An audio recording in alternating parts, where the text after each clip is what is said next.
il faut savoir les objectifs de cette leçon. Distinguer une tension continue d'une tension alternative. Connaître les caractéristiques d'une tension alternative sinusoïdale. Et puis, comment utiliser l'oscilloscope pour déterminer certaines caractéristiques d'une tension alternative sinusoïdale. Quelle différence entre une tension continue et une tension alternative? Pour savoir, il faut mettre en évidence une tension variable. Observons.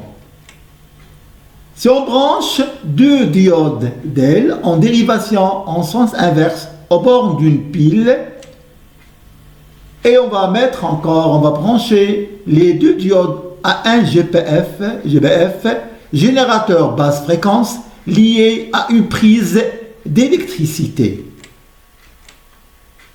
Vous voyez pour la pile ici, le DEL rouge s'allume, le DEL vert, il est éteinte. L'une des diodes brille et l'autre est éteinte.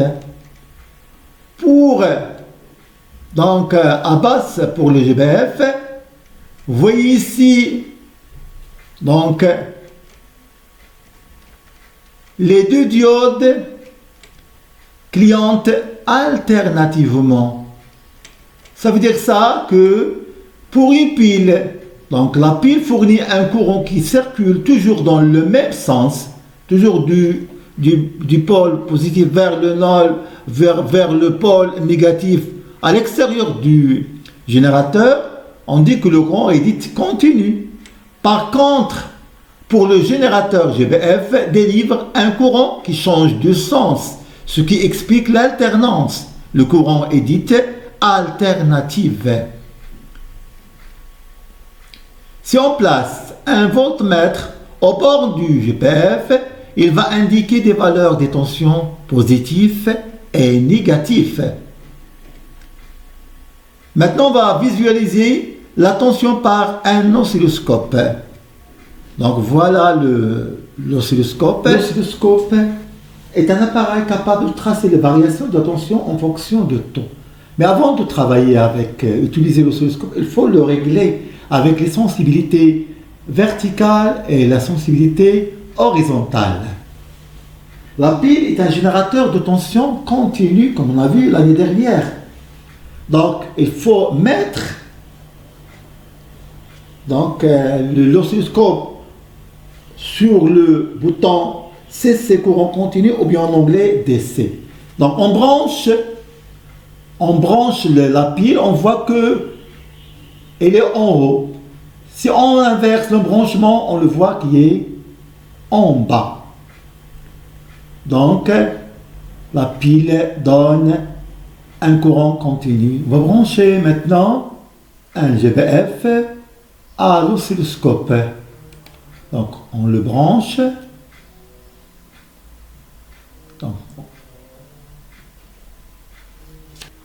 Donc, on règle, on le met au centre, puis on choisit la position AC, alternative courant. On voit sur l'écran, on va avoir, on a dit, un oscilloscope, un oscillogramme variable, alternative, périodique et sinusoïdale. Qu'est-ce qu'un oscilloscope? L'oscilloscope est un appareil utilisé pour visualiser et étudier une tension continue ou variable en fonction du temps. La courbe obtenue sur l'écran d'un oscilloscope est appelée un oscillogramme.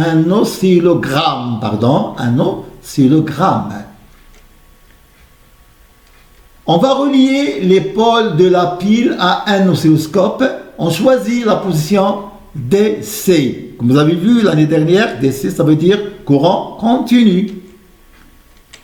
Et on va relier les bornes du générateur GBF à l'oscilloscope et on choisit la position AC, ça veut dire courant alternatif. Pour la pile, vous voyez sur l'écran, on voit un trait horizontal parallèle à l'axe du temps.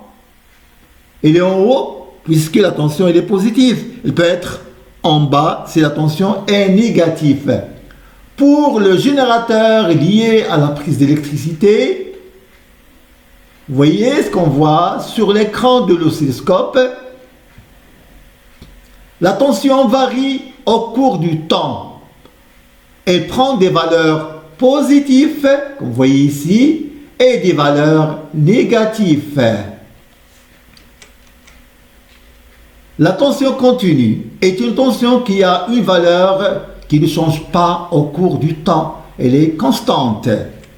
Par contre, la tension au bord du GBF varie au cours du temps. C'est une tension variable. La forme de l'oscillogramme ressemble à une sinusoïde, forme des vagues. Pour cela, on l'appelle tension alternative sinusoïdale. Maintenant, on va voir quelles sont les propriétés ou bien les caractéristiques d'une tension alternative sinusoïdale. Elles sont 4. On va les connaître maintenant. Alors, d'abord, il faut identifier c'est quoi un oscillogramme.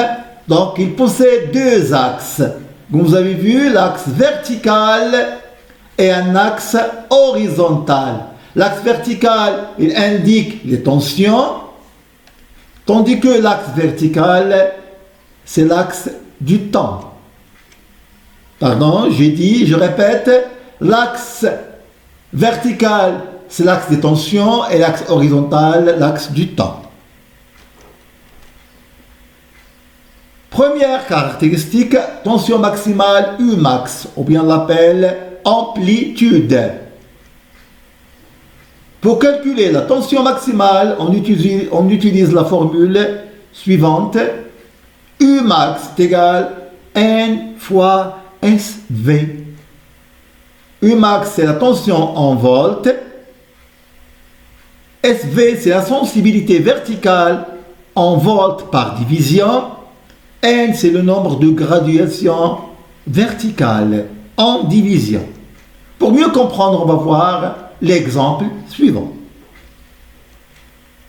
Alors, c'est l'axe du temps, il est horizontal. L'axe de la tension U, il est vertical. Alors, vous voyez ici,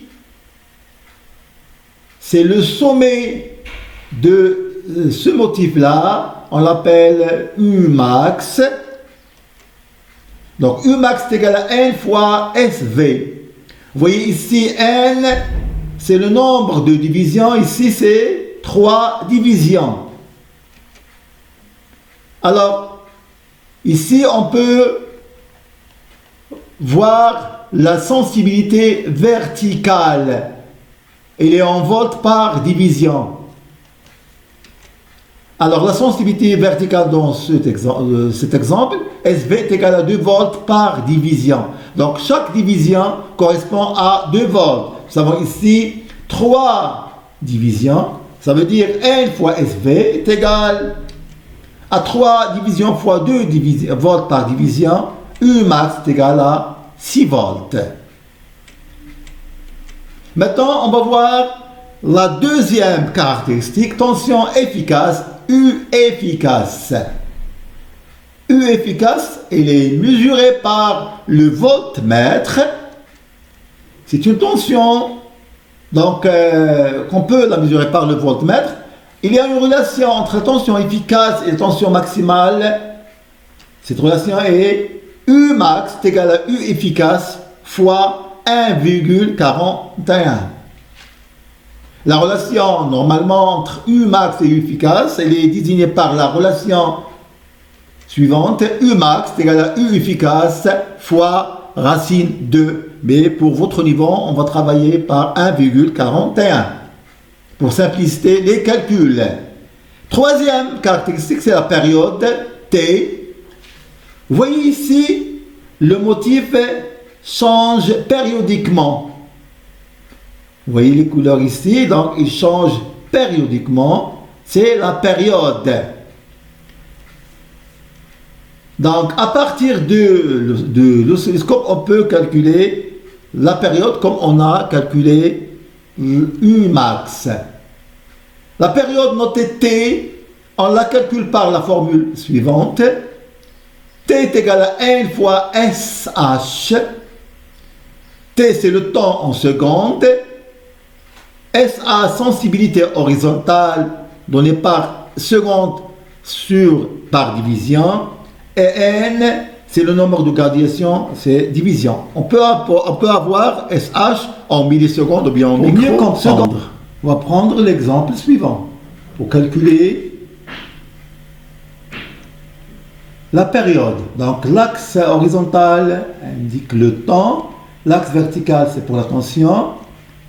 Oui, ici, la période ici, donc entre deux maximales. Donc le nombre de divisions est 5. C'est la même chose ici si je prends deux tensions nulles ou bien deux tensions minimales. Toujours, on a T est égal à N fois SH. Donc, sur le bouton, SH est égal à 0,5 millisecondes par division. Donc, nous avons ici 5 divisions fois 0,5, ça donne T est égal à 2,5 millisecondes. La quatrième caractéristique, c'est la fréquence F.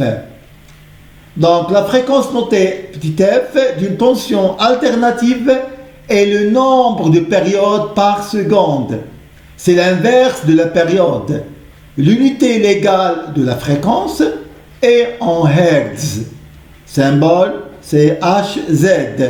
Il y a le mégahertz, le gigahertz, il y a donc le Hertz. La fréquence F et la période T sont liées par la relation suivante. F est égal à 1 sur T. Avec T, il est en secondes pour que F soit en Hertz. Merci pour votre attention et à la prochaine.